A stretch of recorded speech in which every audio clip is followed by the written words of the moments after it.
Kerugian demi kerugian baru saja diterima pasukan Volodymyr Zelensky di medan pertempuran.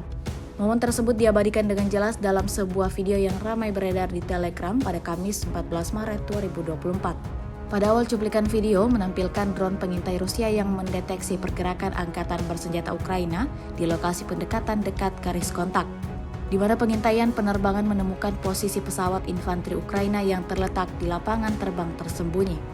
Tak ingin kehilangan kesempatan, serdadu Rusia sigap mengirimkan serangannya ke titik yang telah ditargetkan. Titik target yang telah teridentifikasi kemudian diserang dengan amunisi tandan dan juga senjata presisi.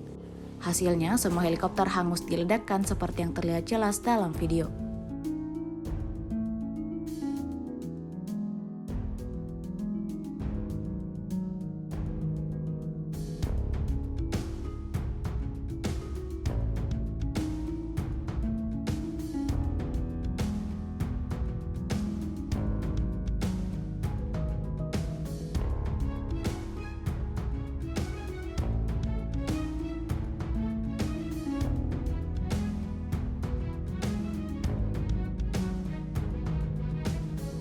X sekarang menghadirkan lokal menjadi Indonesia.